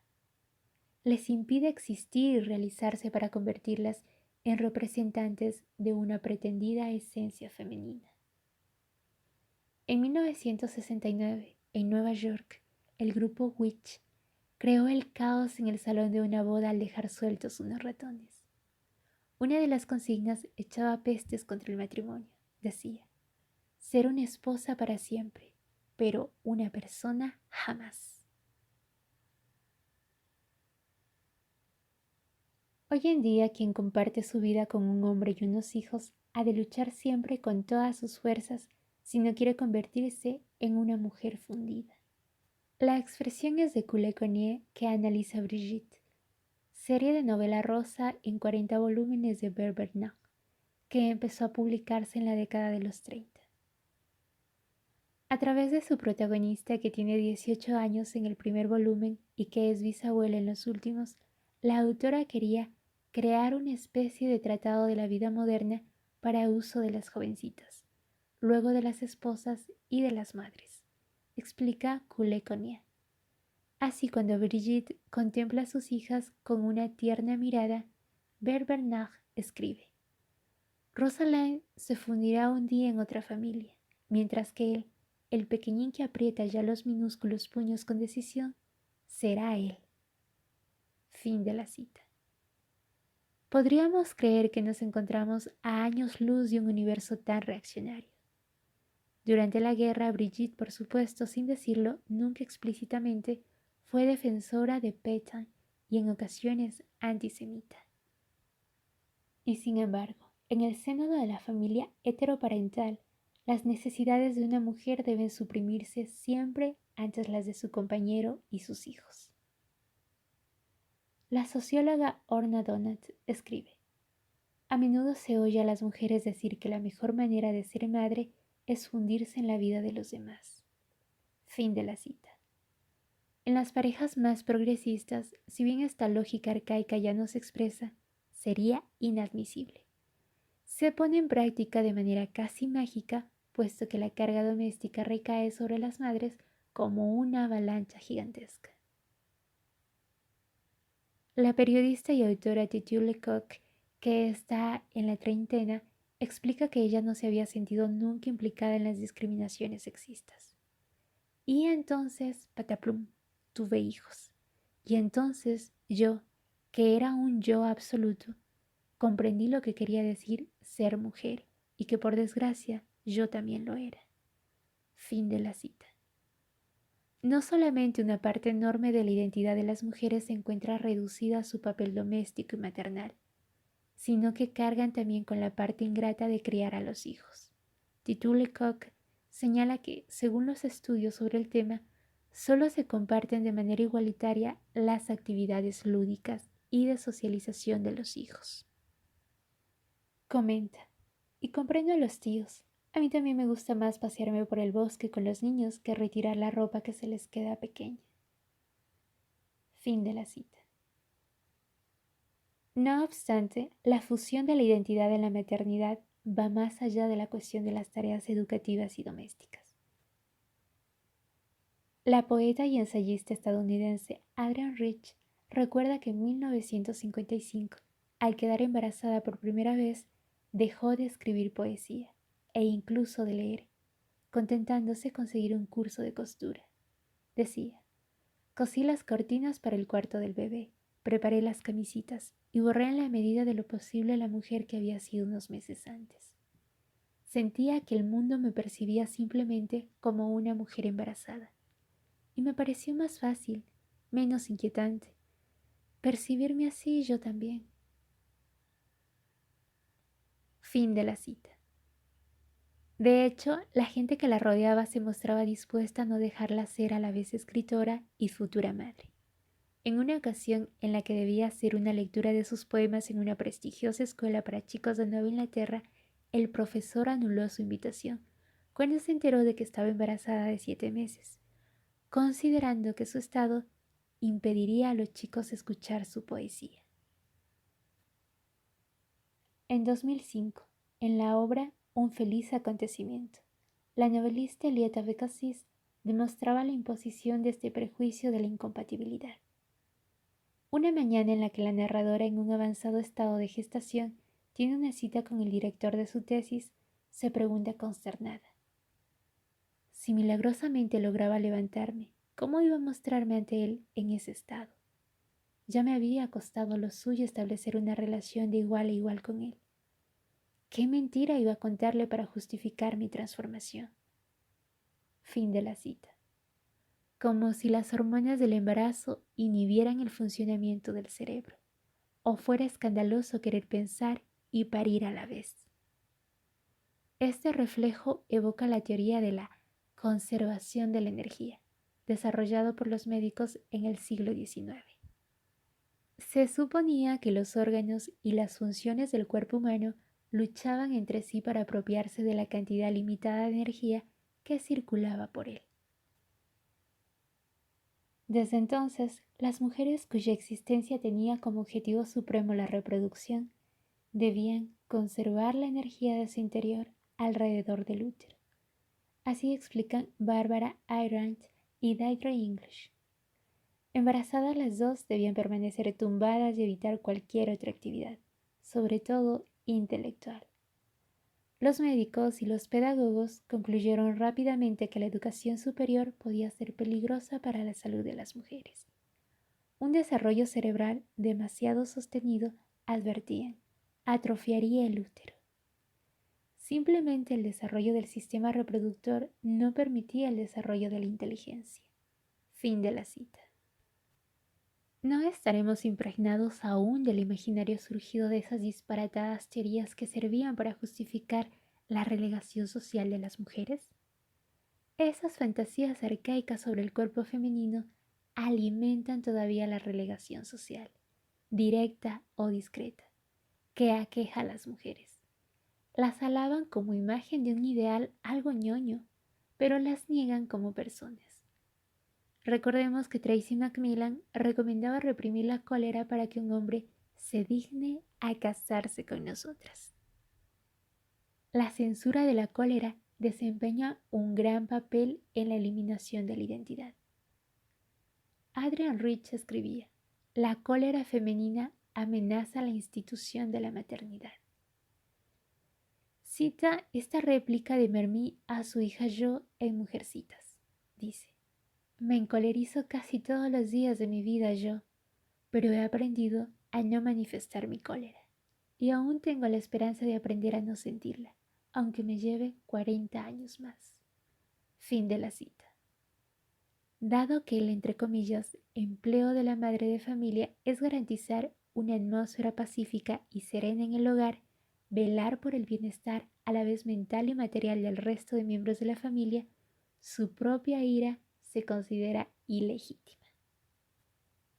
En la actualidad se dará prioridad a la educación no violenta, a la necesidad de respetar a los niños, de no traumatizarlos. Hay que poner buena cara y esforzarse, sean cuales sean las circunstancias, en dirigirles una charla tranquila y amigable, una charla cívica, sin aspereza, neutra, compasiva. Así se mofa Coran Meyer en su panfleto No Kid.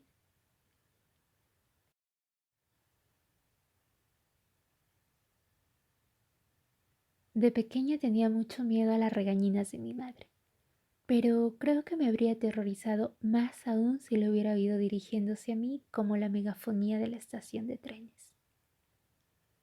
Tito Lecoq analiza que hay que salir de esa paradoja moderna que hace que la idea del niño como individuo al que hay que ayudar a convertirse en sí mismo lleve a las mujeres no a un estatus de individuo que vive su vida, sino a la función maternal, que la priva de su individualidad. Fin de la cita. También en el trabajo se corre el riesgo de acabar fundida. Se produce la misma dependencia, la misma reducción a un papel estereotipado. La represión de las cuidadoras, sanadoras del campo o practicantes oficialmente reconocidas, y la instauración de un monopolio masculino sobre la medicina ocurridas en Europa en el Renacimiento y en Estados Unidos a finales del siglo XIX lo ilustran de forma ejemplar. Cuando autorizaron a las mujeres a regresar a la profesión médica fue como enfermeras, es decir, en la posición subordinada de ayudantes del gran hombre de ciencia, que se les asignaba en nombre de sus, entre comillas, cualidades naturales.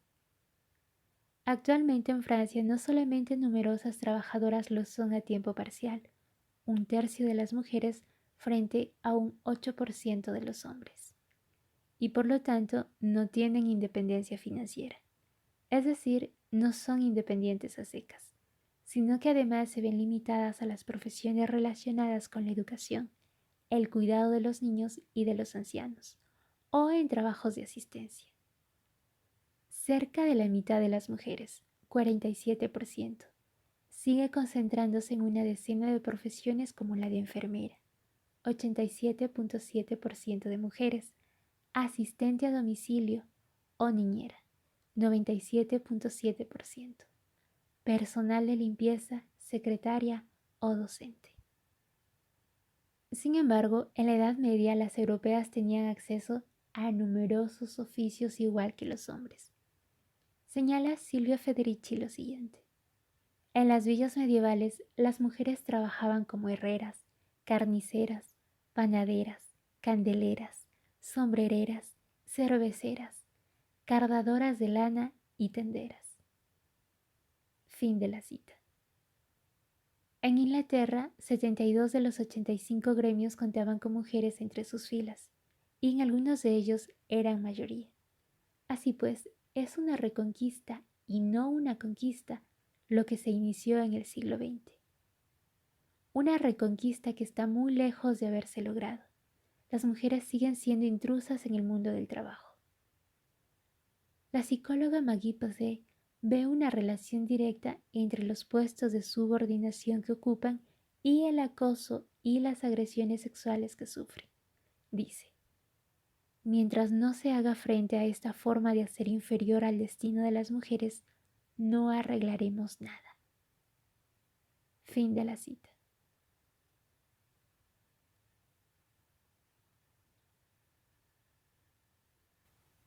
El reflejo de servir.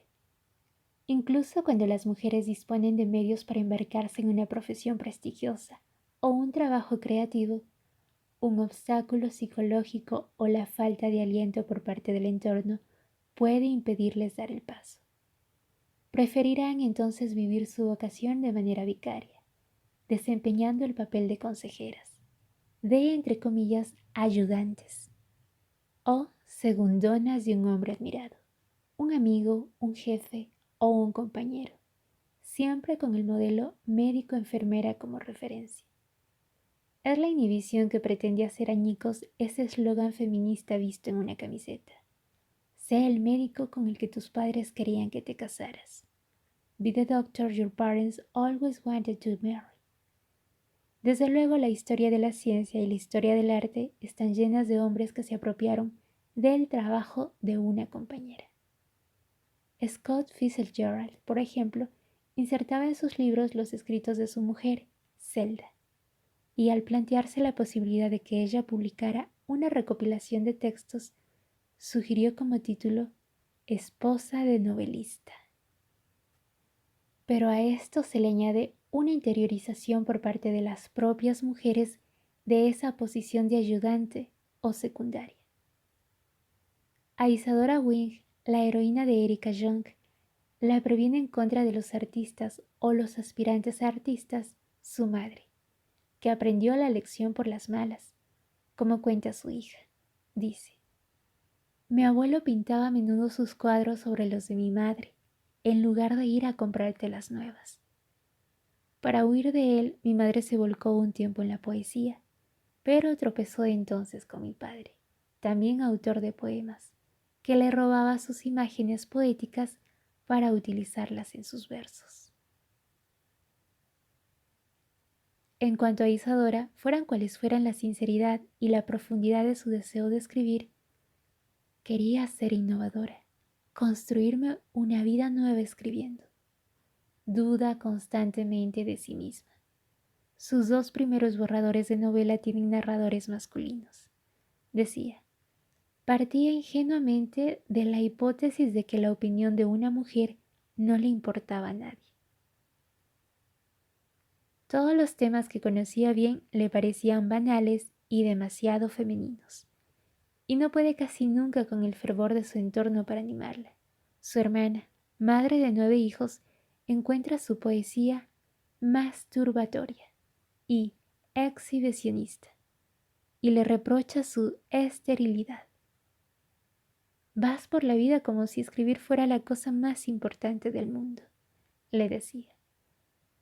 En el apéndice escrito por los 40 años de Miedo a volar en 2013, Erika Jong confesaba que tras haber vendido 27 millones de ejemplares en numerosas lenguas, con una adaptación cinematográfica en preparación, aún se sentía en la piel de un poeta que tenía la mala costumbre de escribir novelas. Fin de la cita. Y sin embargo, el libro estaba ahí, con su narradora y sus temas entre comillas femeninos. Millones de lectoras se han identificado con él. Millones de lectores lo han sabido apreciar. El libro simboliza a la vez la victoria de Isadora y la de Erika. Triunfo sobre sus dudas y sus complejos, sobre sus miedos a no lograr encontrar jamás su propia voz, y a hacerla oír. Por mi parte, recuerdo la epifanía que se produjo in extremis en mi cabeza cuando, hace 15 años, un filósofo al que admiraba me propuso publicar un libro de entrevistas con él, un buen negocio para él, en la medida en que yo me ocuparía del trabajo de escribirlo. El filósofo tenía opiniones feministas. No podía desconfiar de él, ¿no? Aún no me había dado cuenta de que era el mejor modo de reforzar mi adhesión y por tanto mi disponibilidad. Pero entonces me dijo, ¿sabes? En la cubierta también saldrá tu nombre, no solo el mío. Y la sospechosa insistencia con que me prometía ese grandioso honor me puso de pronto la mosca tras la oreja. Empecé a notar la palabra prima, lanzando destellos sobre mi frente. Después, unos días más tarde, me llamó.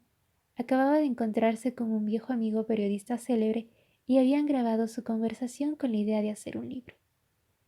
Se preguntaba si me divertiría transcribirla. Cuando le respondí sin duda con cierta acritud, no, él se apresuró a precisar. No pasa nada, no pasa nada. Era solamente si te divertía. Había confiado en la probabilidad de que mi entusiasmo por su obra, combinado con mi obsequiosidad femenina y mi sentimiento de inferioridad, me transformaría en secretaria benévola, explotada a su voluntad. Y había estado a punto de acertar.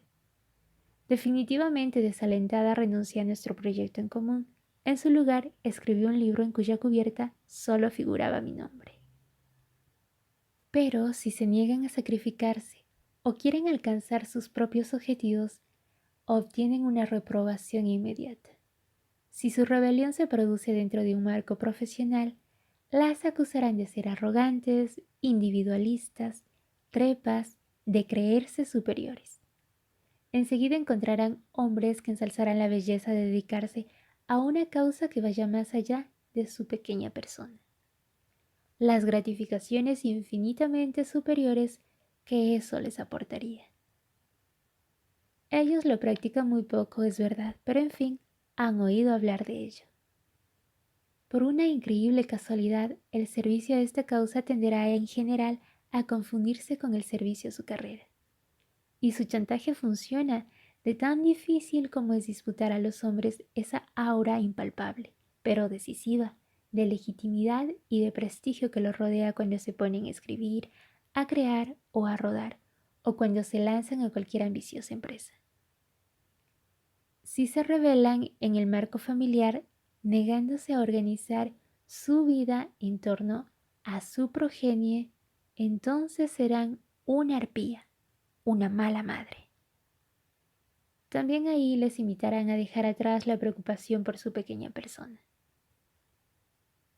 Se ponderarán los efectos soberanos de la maternidad sobre la deplorable tendencia al egocentrismo que al parecer caracteriza a las mujeres. Solamente teniendo un hijo, una mujer puede dejar de pensar en sí misma, declara una joven estadounidense. Seguramente recordarán que nadie las ha obligado a tener hijos, porque el derecho a la contracepción y al aborto ha tenido el perverso efecto de reforzar las normas de la, entre comillas, buena maternidad, y mucho menos la de la, entre comillas, buena paternidad.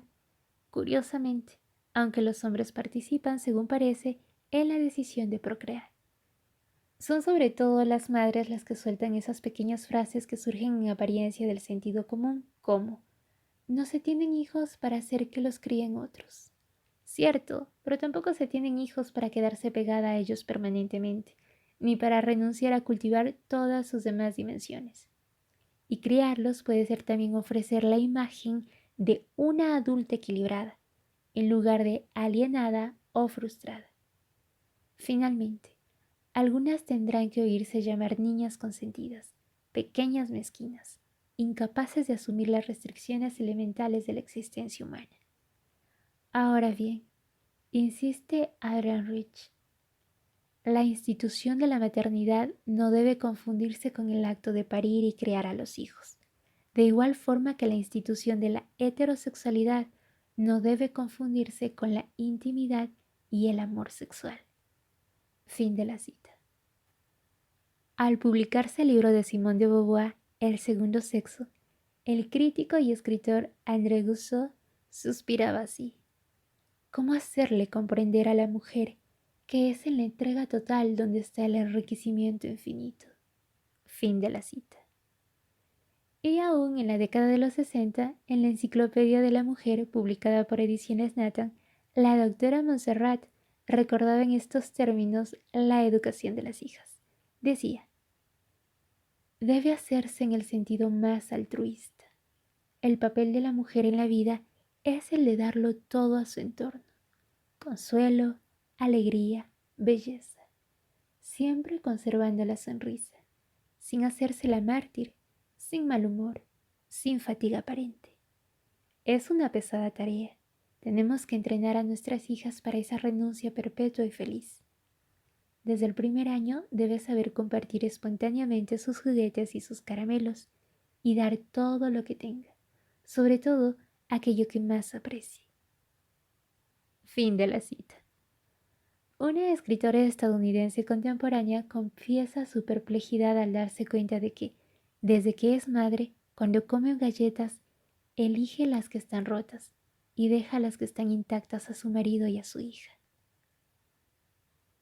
En 1975, el colectivo francés Les Chimères, alzándose contra la maternidad esclava, hacía notar que incluso una feminista como Evelyn Surratt, 1924-2017, hablaba de la época en la que sus hijos eran pequeños como años, entre comillas, justificadores. Las mujeres asimilan la convicción de que su razón de vivir es servir a los demás, lo que aumenta aún más su sufrimiento cuando no pueden tener hijos. A principios de la década de los 90, una estadounidense de origen mexicano llamada Martina contaba que, tras enterarse de que debían extirparle el útero por razones médicas, había llamado a su madre llorando. Decía: le dije, supongo que a partir de ahora puede considerarse que soy completamente inútil, porque tampoco es que le ofrezca a su marido, se refería a su marido, una casa resplandeciente. Incluso cocina él, y ahora ni siquiera soy capaz de hacer esto. Fin de la cita. El único destino concebible para la mujer sigue siendo la entrega, o para ser precisos, una entrega que pasa por el abandono de su potencial creativo más que por su realización, porque al fin y al cabo y afortunadamente, también se puede enriquecer el entorno, sea el más cercano o uno más amplio, aprovechando su singularidad y dando rienda suelta a sus aspiraciones personales. Quizás sea esa incluso la única forma de entrega que deberíamos buscar, repartiendo de la mejor manera posible la parte irreductible de sacrificio necesario que quedaría, si quedara. Mientras tanto, continúa el desperdicio de nuestros potenciales. Les Chimères escribían: una, entre comillas, verdadera mujer es un cementerio de deseos, de sueños sin cumplir, de ilusiones. Ya es hora de que las mujeres, a menudo tan poco seguras de sí mismas, de su capacidad, de la relevancia de lo que pueden aportar, de su derecho a una vida para ellas mismas, aprendan a defenderse de la culpabilización y de la intimidación, que se tomen en serio sus aspiraciones y que las mantengan con una inflexibilidad total frente a las figuras de autoridad masculinas que intentan desviar su energía en provecho propio. Aminatou Sow aconseja: elígete siempre a ti misma. Ella es una trabajadora en la tecnología digital a la que entrevistó Rebecca Teister. Decía: si te concedes prioridad a ti misma, podrás recorrer caminos increíbles. Por supuesto, los demás te tacharán de egoísta, pero no. Tienes habilidades, tienes sueños. Fin de la cita. En el seno de las clases medias y superiores, muchas madres renuncian a utilizar plenamente la educación que han recibido para consagrarse a la de sus hijos, que desean que sea la mejor posible. Y esa abnegación revela una contradicción fundamental. El tiempo, el dinero y la energía gastados en garantizar el éxito y el pleno desarrollo de los hijos, al menos de manera implícita, expresan la esperanza de que logren grandes cosas. Los numerosos psicólogos, pedagogos y educadores que proponen detectar y ayudar a los niños superdotados o de, entre comillas, elevado potencial, confirman la omnipresencia de esta preocupación. Se puede deducir de ello la existencia de un amplio consenso en cuanto a la importancia de la realización personal y a la legitimidad de la necesidad de reconocimiento. Y claro está, estos esfuerzos implican tanto a las niñas como a los niños. Nadie aceptaría un tratamiento diferenciado. Ya no estamos en el siglo XIX. Sin embargo, si más adelante esas niñas tienen hijos, a su vez es probable que una parte de esos recursos se hayan invertido en vano. Cuando lleguen a la edad adulta de pronto, por arte de magia, todo el mundo considerará que ya no se trata de que ellas triunfen en la vida, sino ante todo de que triunfen en su vida familiar. Como si todo ese circo en torno a su educación pretendiera sobre todo tener ocupadas a sus madres. Sobre ellas recaerá principalmente la responsabilidad de garantizar el éxito futuro de sus propios hijos. Y si desean compaginar vida familiar, vida personal y vida profesional, corren el grave riesgo de que la maternidad las penalice en su recorrido, mientras que la paternidad no perjudica en nada una carrera o una vocación. Al contrario. En resumen, para ser coherentes, o habría que poner el freno a la educación de las hijas, o bien incorporar a su formación un serio adiestramiento de guerrilla contra el patriarcado, al tiempo que se emplean activamente en procurar que cambie esa situación.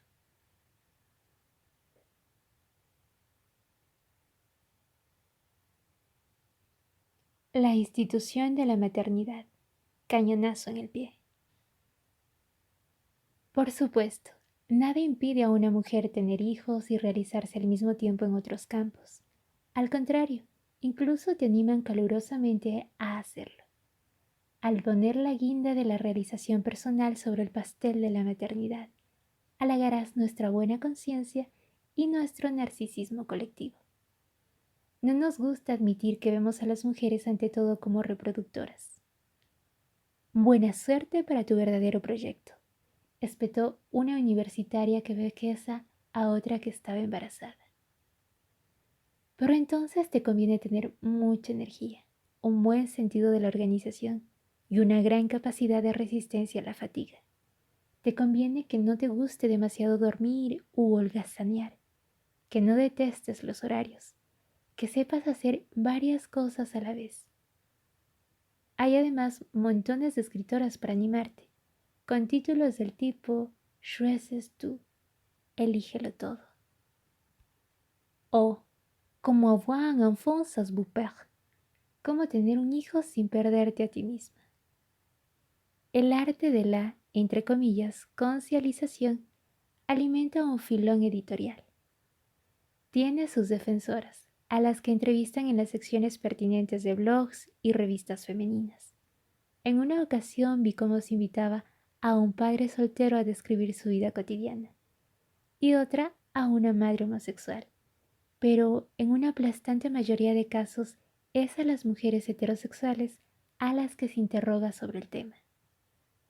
Es comprensible en la medida en que son efectivamente ellas las que encuentran más dificultades a ese respecto.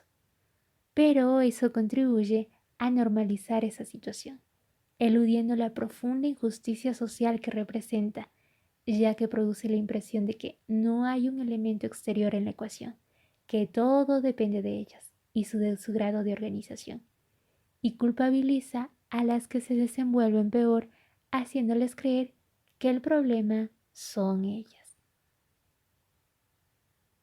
Hace unos años la escritora Natasha Apana había hecho una entrevista sobre su trabajo para una emisión de radio a 3 compañeras y a 2 compañeros parisinos.